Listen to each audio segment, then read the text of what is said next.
tornata all'insegna della tradizione per questa edizione di Beccher on Tour, perché parleremo della carne di maiale. Con chi?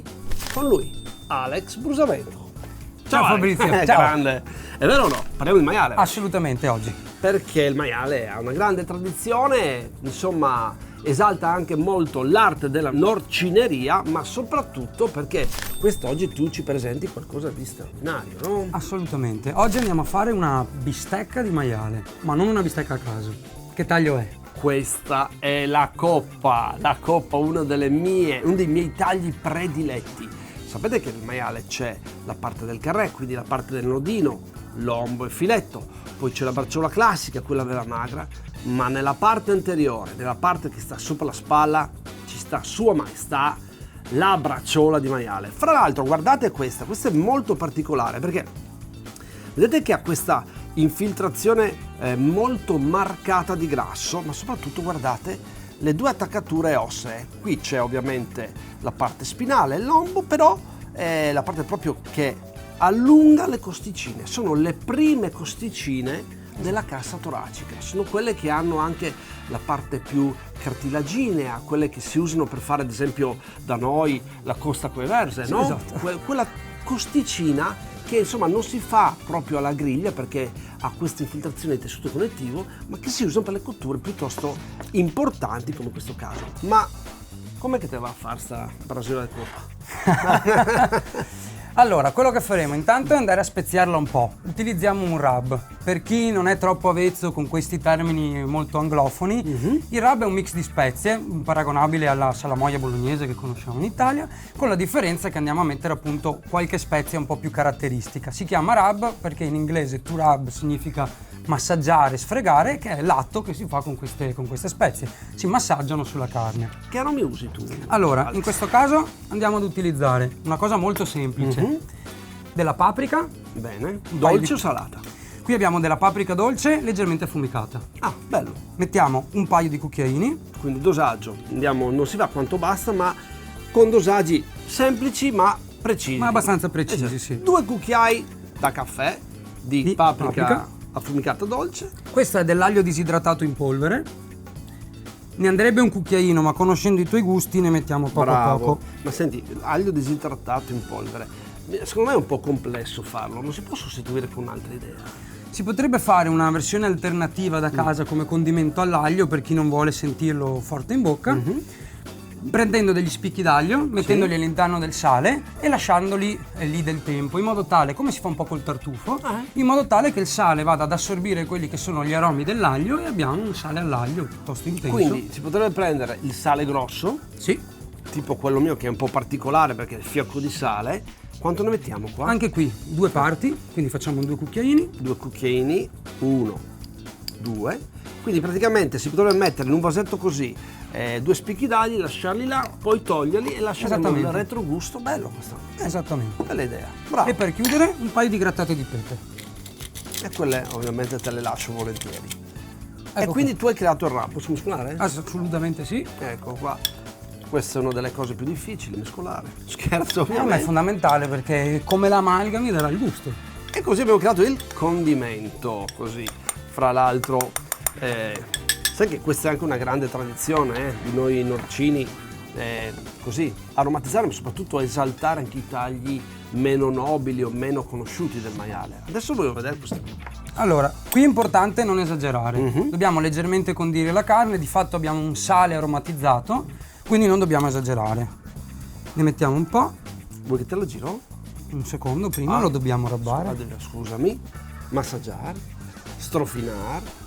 Bene, così. Ricordiamoci che ci troviamo a Villa Franceschi, una delle tante belle ville venete nella provincia di Venezia, ma che si possono trovare ovunque nel Veneto. Ricordo che questa è una regione da visitare. Il Veneto, The Land of Venice, è sicuramente una regione che riserva 1000 sorprese. Assolutamente. Turistiche e anche enogastronomiche. Stupenda. Posso girare adesso? Assolutamente sì. Ok, giro, bene. Vedete come si marezza ancora di più la parte del collo, perché qui è proprio attaccata la parte, non so, potrebbe sembrare un po' violento, ma in realtà la parte della testa, quindi la parte dove c'è la guancia, il grassettino che abbiamo. Spettacolare. Adesso questa ci spostiamo sul barbecue. Ok, la metà, però una cosa, Questa è una tecnica che nei termini tecnici, perché tu sei uno chef ma sei anche un esperto griller, no? Nei termini tecnici c'è un termine vostro che lo definite questa operazione di condimento, no? Sì. Come si dice? Qui possiamo dire che stiamo facendo del dry brining, che è una marinatura a secco. In realtà tecnicamente brine sarebbe la salamoia, quindi è un gioco con il sale. A differenza della salamoia, che è un'acqua salata che va ad aromatizzare, qui stiamo utilizzando solo il sale. Da qui il dry significa secco, quindi Certo. stiamo marinando a secco. Bene, allora tu adesso le devi mettere su, però io vedo che hai altre cose, delle trippe qua. Ditemi se non sembrano trippe. Un po' sì. Sono bei trippe, no? Sì, No. che anche quelle in Veneto sono una tradizione. Tanta roba, tanta roba. Invece sono delle sbrise. Delle giusto? sbrise, sì. Ma come hai fatto per le pulite, le lavate, tutto? Sì, queste abbiamo tolto la parte del ceppo, quella su cui crescono, gli abbiamo dato una lavata veloce, tamponandole, non teniamole tanto sotto l'acqua perché sono spugnose e tenderebbero ad assorbirla, E poi hai preso anche questo. e anche un peperone. Allora, prima di svelare quello che è la tecnica e la bravura della cottura di questa bracciola di coppa, io faccio questa operazione, guarda. Vado a mettere un po' d'olio su queste piastre. Come ti sei trovato con questi grill? Devo dire la verità, molto bene, sono anche molto orgoglioso di poter dire che sono prodotti fatti nella nostra regione. Eh sì, sono fatti a San Donà di Piave da un artigiano veneto, quindi ci rendono ancora più orgogliosi. Io le devo staccare in questo modo, così Sì, dici? esatto, e Quindi andiamo a le vado stendere ad le adagiare, piastre. le mettiamo così. Un filettino di sale diretto in griglia Perfetto, grazie. e le lasciamo cuocere. Questo invece, devo mettergli olio o qualcosa? Questo lo teniamo così com'è, e anche chiuso. Appoggialo sulla griglia, fidati, fidati. Io lo metto qua, Esatto. Non faccio niente. Lo teniamo lì e aspettiamo che la pelle diventi tutta nera. Bene. Perché?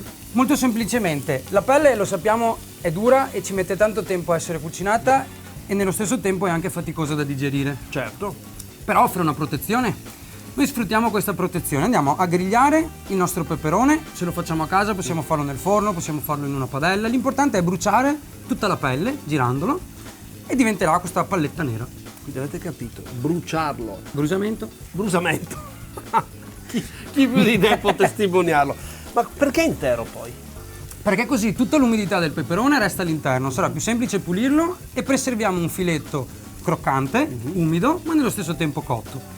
C'è un trucco, Sì, perché la parte bruciata penso che vada quella la scartata. dobbiamo togliere, esattamente. Quindi una volta che il peperone è tutto bruciato e caldo, noi andiamo a metterlo dentro un sacchettino, quelli da cucina semplicissimi. Ecco, proprio questo? come questo. Sì, un normale Un sacchettino. sacchettino alimentare. Al massimo, se troppo sottile, possiamo metterlo doppio. Certo. Chiudiamo il peperone caldo all'interno, facciamo un nodo e lo lasciamo lì una decina di minuti. Così il vapore che crea il peperone Sì. farà sì che la pelle e la polpa sotto si stacchino e poi molto semplicemente con le dita andiamo a pelarlo e abbiamo dei filetti di peperone perfetti, umidi e senza pelle. E magari anche un po' affumicati, o no? Perché Se lo facciamo- l'effetto della bruciatura forse si lascia Esatto, dà un po' gusto. quello. Se addirittura abbiamo un barbecue a carbonella possiamo metterli diretti dentro la dentro la brace, così prenderanno anche tutto quel sapore di affumicato e di legno. Ma questa tecnica si può fare anche in padella normale? Sì, io per dirti la verità a casa la faccio diretto sul fornello utilizzando la fiamma. Dai. Giro il peperone. E tu intanto giro le sbrise. Guarda che colore. Guardate che spettacolo. Adesso però, visto che ho girato le sbrise, il peperone l'ho messo, quindi la mia fatica l'ho fatta, vediamo la fatica che farà Alex qua. Eccola là, eccola là. Spiegami tutto, che sono curiosissimo, ma anche per chi è a casa. Allora, visto che stiamo facendo del maiale con una dimensione piuttosto importante, non Sì. possiamo permetterci che resti al sangue all'interno. Certo. Quindi dobbiamo intanto assicurarci che la cottura sia corretta. Diciamo che un filetto di maiale per dare un po' di temperature a casa, ricordo che il termometro è un attrezzo utilissimo, ce ne sono di super economici, quindi vale la pena davvero prenderlo. Tra l'altro qui abbiamo anche il sondino, quindi volendo potete infilare il sondino e guardarvi la temperatura per arrivare a che temperatura circa la porti sul cuore? Allora, qui abbiamo, devo dirti la verità, siamo abbastanza elastici.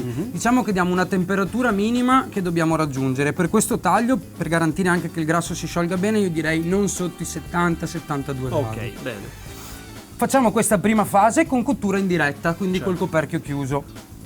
Ci metterà, posso dire la verità, il tempo che ci mette, dipende Certo. dalla nostra carne. Ma hai detto una cosa giusta, allora, Intanto vado in a maniera molto posizionarla. sintetica, bravissimo. Voi sentite? Pronti? No, non sfrigola perché non è nella parte del calore, perché la parte del calore è qui, giusto? Esattamente. Per riverbero si trasmette anche da questa parte si tira giù il coperchio e ci si dimentica fino a che? Fino a quando con il sondino si raggiunge la temperatura che si vuole. Esattamente. Perché potrebbe essere pensate, un taglio di coppa di collo così alto sarebbe differente da questo, quindi è sempre fondamentale quello che diciamo da tanto tempo, regolarci non con lo spessore ma bensì con le temperature, perché cambiano mille cose, può essere un gran suino padano, può essere un altro tipo di suino e lo stesso vale nel manzo. Adesso cosa fai? Adesso è pronta, ce l'hai, esatto, no? questa è pronta, quello che facciamo è andare a grigliarla. Ste carolate e quindi tu lo vai a grigliare. Ah, eccolo qua. Quindi guardate anche l'effetto subito. Posso vedere una cosa?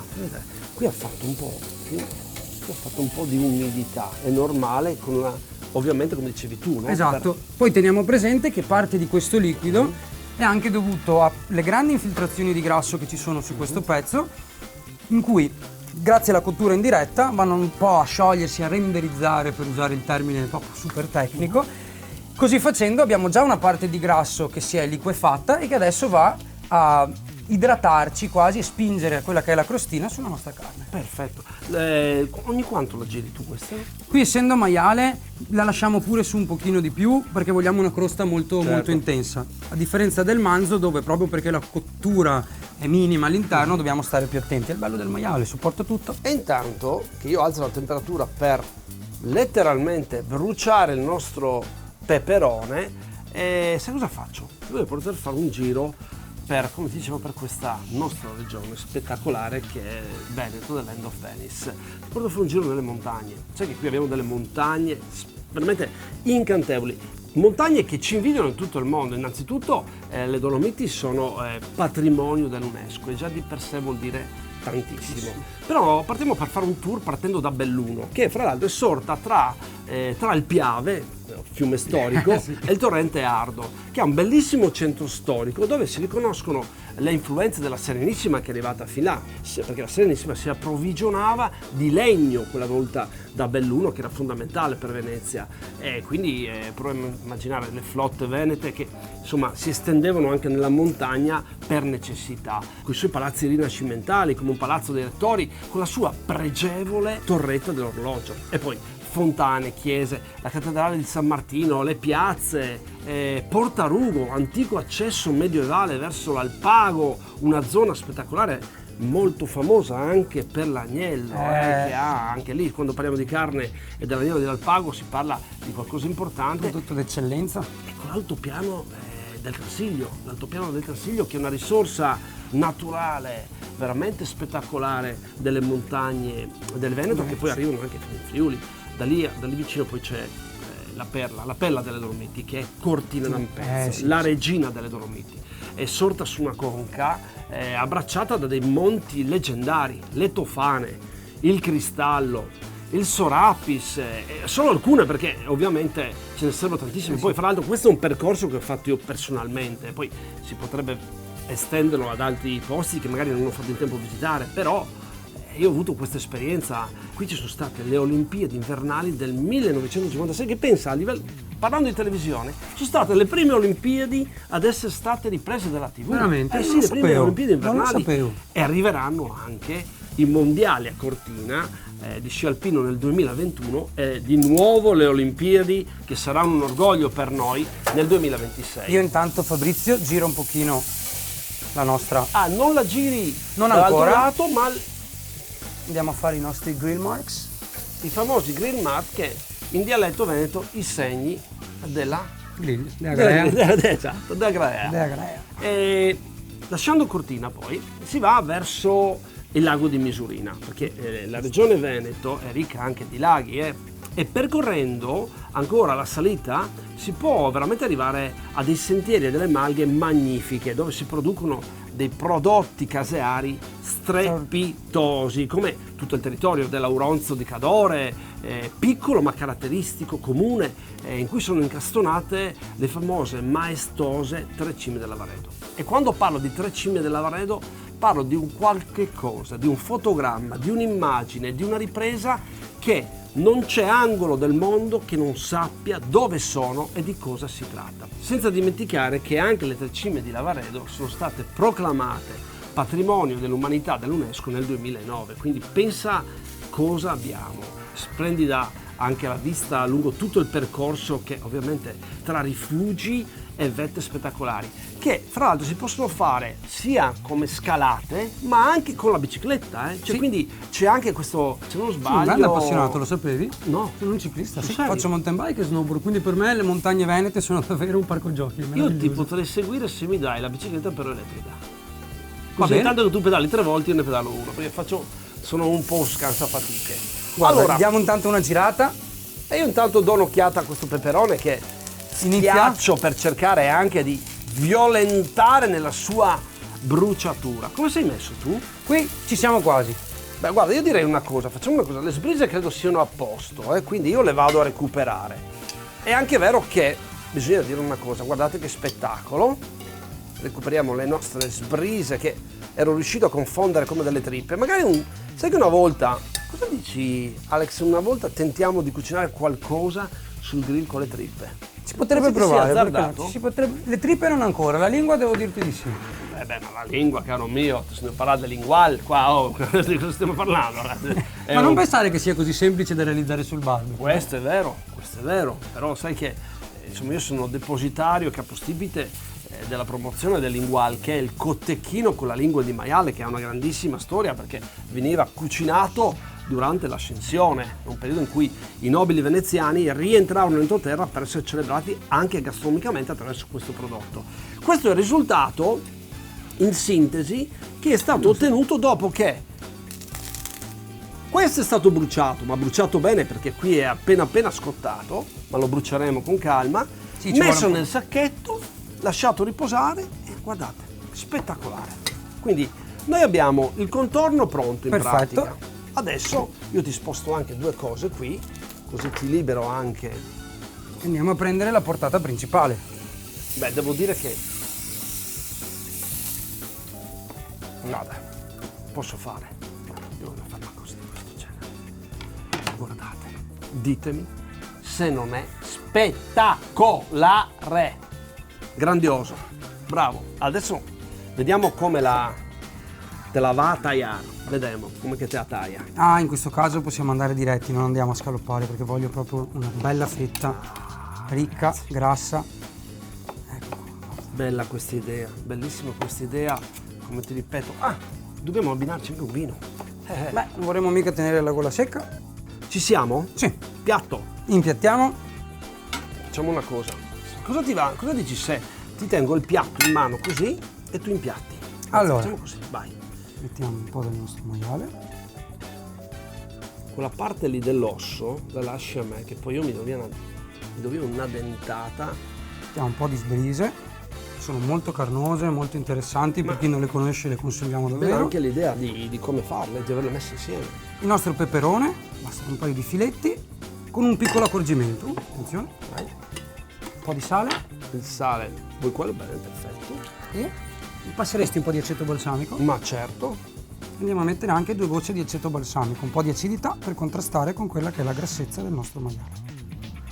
E direi che il piatto è pronto? è servito. Allora, che dirti? Alex, secondo me, guardate, vediamo se... No, non scuote neanche tanto. Guardate che spettacolo. Qui abbiamo la nostra coppa di maiale, cotta in maniera perfetta. Non vedo l'ora di addentare questo. Il piatto mi sembra magnifico, ma sai anche perché? Perché è un piatto semplice, realizzabile, perché la cucina deve essere passione, la cucina deve essere convivialità, Assolutamente. amicizia, spontaneità, perché ogni piatto che poi riuscirete a cucinare sarà un piatto unico, perché l'avete realizzato voi, che è la cosa più importante. Quindi con questo piatto, Alex, grazie mille. È stato un piacere come sempre. Voi invece seguiteci perché le sorprese nelle puntate di Becchera on Tour non mancheranno mai. Figuratevi quelle realizzate qui in Veneto, The Land of Venice. Ciao, Ciao. alla prossima. Cin cin. Assolutamente.